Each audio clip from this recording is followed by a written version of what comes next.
Bismillah, alhamdulillah, wa salatu wa salamu ala rasulillah, wa alihi wa sahbihi wa man wala. So once again we found ourselves past the gates of the majestic, severe, transformative fasting month, and we find our routines upended, and we find that we are in an alternation between sabr and shukr.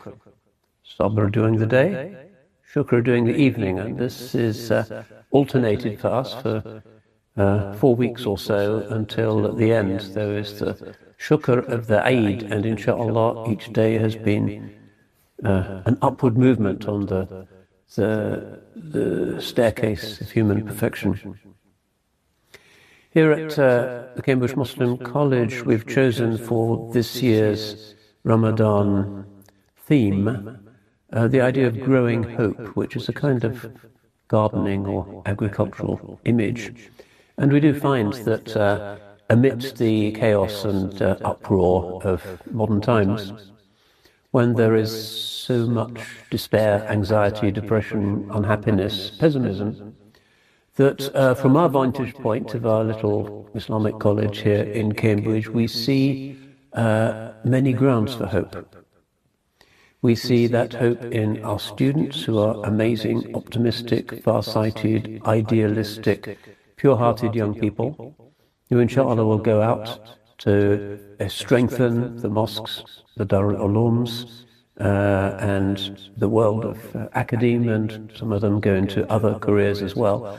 And it's wonderful to see how they keep their spirits up despite the torrent of pessimistic news that the media likes to terrify us with. They're always an inspiration.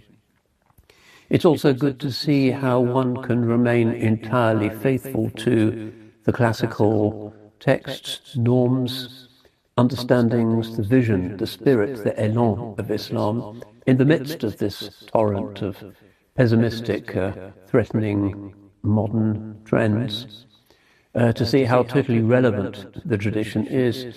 And in many respects, we often feel more relevant and more necessary as God's lifeboat in our stormy times than perhaps ever before in history. We have more grounds for sabr, but also more grounds for shukr in this little lifeboat of Islam. And we do see that things are looking up for the college. Despite the usual headwinds, we have more students this year than ever before, over 90. We're running our intensive Arabic program for the first time. We have our long-standing program for Darul Uloom graduates. We have our BA in Islamic studies, and every year there seems to be a little bit more grounds for hope. So alhamdulillah, with the grace of Allah subhanahu wa ta'ala, His idhn, His tawfiq, and also with the faithfulness of our many supporters in the UK and around the world who really believe that classical Islam is the solution rather than just part of an inherited identity that has somehow to be placated, we do see many grounds for hope. I often like to point out to people when they grumble about the Ummah, or from within the Ummah, that the great causes of the loss of hope in the modern world are not caused by the Muslim quarter of the global population. What are young people anxious about nowadays? Climate change, nuclear proliferation, artificial intelligence. It's generally science-induced technological catastrophe that seems to be producing this epidemic of depression that has beset young people around the world. It's not something from the Ummah. We are distressed by violence and civil war in some Muslim countries, but see it in perspective. Less than 1% of violent deaths in the last 100 years worldwide had anything to do with Islam or Muslims. Generally, the Ummah has come through the storms of modernity with some credit. Similarly, I was just looking at the latest figures from Pew Research on just the sheer numbers, the demography of the Muslim world. And of course we can say, yes, but Islam is not about numbers, it's about quality, not quantity, and this is certainly true. The equality is not what it was in the great ages of faith. Can't be, given the headwinds that secular modernity are directing at us in particular. But nonetheless, according to Pew Research, the percentage of Muslims as a percentage of the global population increased faster than the increase in all other religions put together. So we're now apparently 25.6% of the world's population. It's the first time that we've ever been over a quarter of the world's population since records began. And they're suggesting that sometime in the middle of the 2030s, Islam will be the world's leading religion in numerical terms. And that will have a psychological impact as well as the basic demographic one. There is a certain safety in numbers. And we know that the Chosen One, sallallahu alayhi wasallam, used to say, "Inni mubahin bi kathratikum al-umama yawm al-qiyamah." I shall be proud of your numbers on the day of arising. So despite all the problems, the Islamophobia, the issues, the rise of the far right, I do actually see very substantial grounds for hope. And we have regularly in this building at CMC the Cambridge Crescent meetings, the Cambridge New Muslim Group, and the numbers always keep increasing. So many people, despite the headwinds, are coming into the religion of Islam. Well, alhamdulillah, and some of them really pure-hearted, energetic, idealistic, realistic, beautiful men and women. So from our vantage point, there is a lot of hope. Hope is growing, I would say. And one reason I think why people like to come here, treating it as a kind of refuge or oasis, even though it's always noisy and busy, is that they see a model of classical Islam here that actually gives them hope. It's not a mosque trapped in a kind of loop of cultural familiarity, but not really going anywhere. It's something that is aspirational as well as classical, and people really feel that. Just breathing the air in CMC is refreshing for so many of our visitors. So, in a sense, CMC is all about hope. It's all about raja, which is the other side of the coin of having a good opinion of one's Lord. So what I want to do this Ramadan is to investigate, hopefully not too superficially, this concept of hope, what it means religiously. Not, I hope I will feel better next week and stop coughing or sneezing. And not that I hope I will pass, not that kind of worldly hope, which has perfect legitimacy, but rather the idea of religious hope, hope that we'll become closer to reality, to the truth, hope that after death we can look forward to something unimaginably beautiful through Allah's grace. So we're talking about sacred hope. Now, of all of the books and the treatments that I've seen in the capacious Islamic library, I've never encountered a treatment that was more heartfelt but more theoretically brilliant than that of our Imam Abu Hamid al-Ghazali in his great kitab, the Book of Fear and Hope, Al-Khawf wal-Raja, in his Ihya Ulumuddin, the Revival of the Religious Sciences. And reading the pages of his book, I'm always struck by the way in which religion is really timeless and perennial. Because Allah does not change, and human nature doesn't change. The 7 deadly sins are still there. Human virtues are still recognized by sound-hearted people as human virtues. Our own weaknesses, our inability to control ourselves, our vain hopes, our naive optimism, this is human nature. It hasn't changed. And the Ihya really is the book of showing how we can deal with human nature, its positive and negative aspects, in a way to orient ourselves towards a model of human perfection.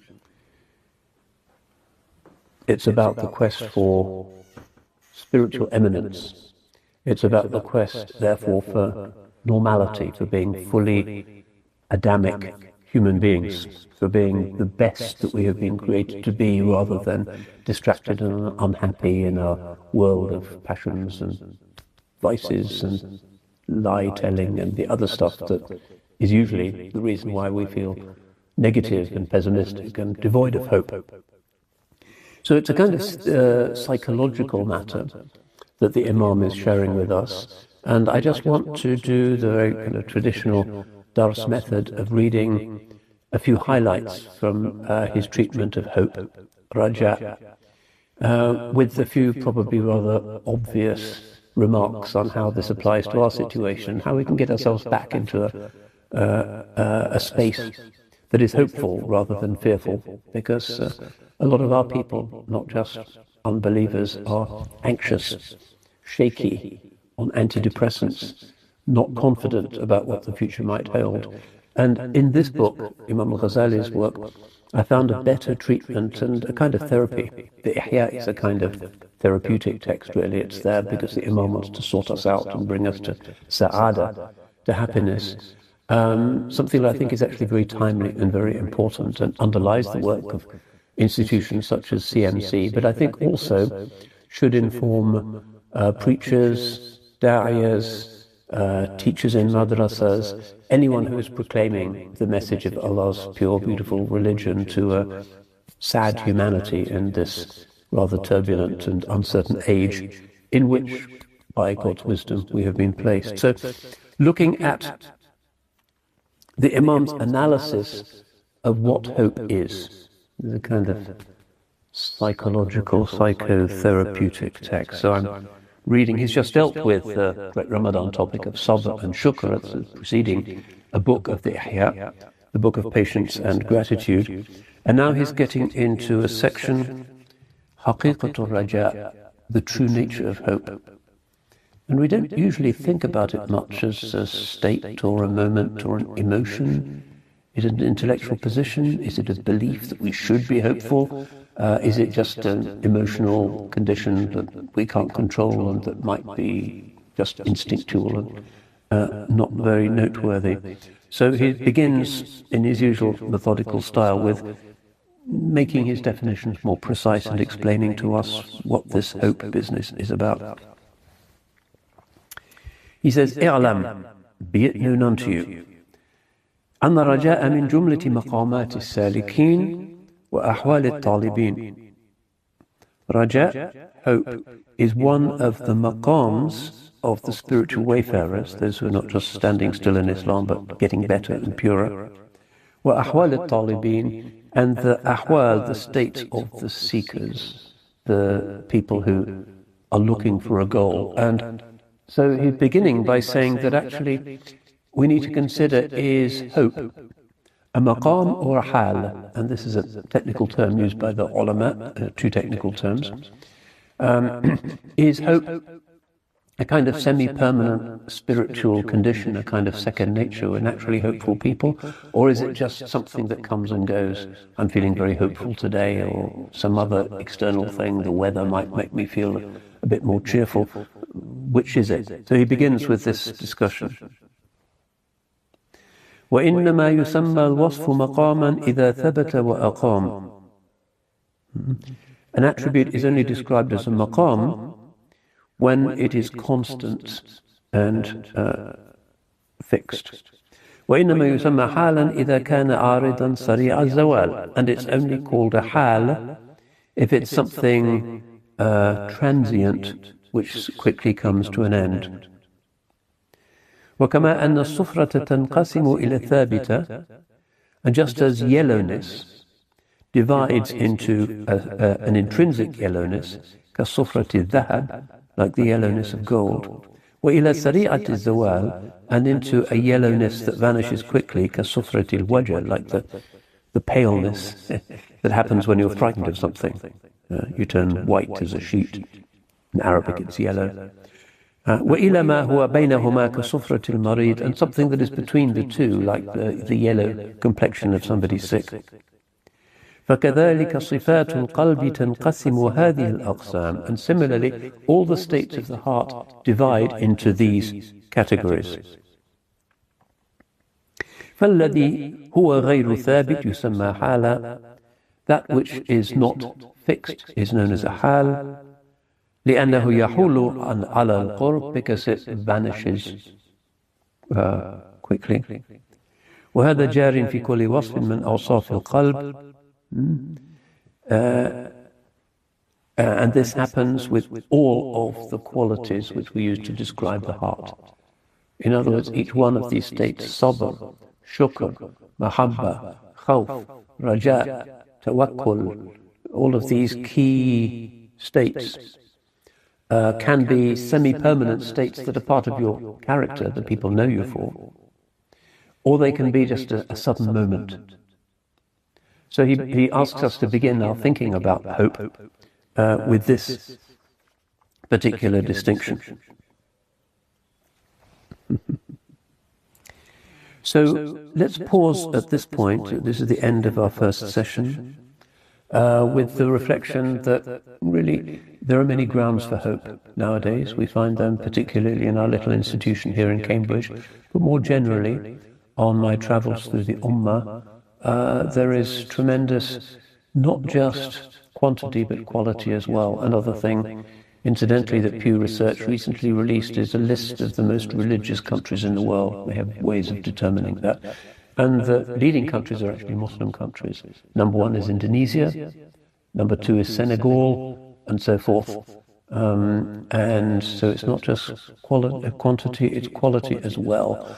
And given the traumas that the Ummah has been through with colonialism, with domination by external powers, with secular threats, it's an extraordinary achievement. And if we can weather the challenges of the last 200 years, I think we have the right to be optimistic about the next 200. But as we'll see as we go through this book, Imam al-Ghazali gives us a much more precise, forensic, aqidah-driven reason for being hopeful in the midst of his own time. Was a turbulent time, difficult time. His own patron, Nizam al-Mulk, was assassinated. He probably feared the same himself. He feared many things, but nonetheless hope was his dominant attribute. It was his maqam, it wasn't his hal. And so perhaps one thing that we can get out of this classical treatment is to see how we can turn our random moments of hopefulness and optimism into something that's permanent. So we become optimistic people, hopeful people, and therefore become better Muslim people, inshallah. So may Allah accept our fasting, and accept our sabr, and accept our shukr, and inshallah make us people of hope, who spread hope to others, inshallah. Barakallahu feekum, wassalamu alaikum, wa rahmatullah. Bismillah ar-Rahman ar-Rahim. So as we move through this amazing month of Ramadan, we are issuing an invitation to all of our supporters to join in with fundraising. We're a charity, and we do need regular subventions from our friends, admirers, those who feel inspired by us, either by becoming friends officially, or supporters in some other capacity, making a regular payment, or a one-off donation in this beautiful month of Ramadan. Of course, the rewards for those actions are multiplied, and serving a student of sacred knowledge who might be 20 years old now, maybe spreading Quran and Hadith and Fiqh and Seerah and Sunnah and guiding and bringing joy to people for maybe another 60 years of their lives. And to the extent that we're equipping them, we are, inshallah, creating a sadaqah jariyah for ourselves, and we will receive some of the reward for every letter that they teach, and their disciples and their own pupils as well, of course. So it's a good investment in this month of Ramadan to support the students of sacred knowledge. May Allah accept your fast and accept your donations and your sadaqah. Barakallahu feekum. Assalamu alaikum wa rahmatullah.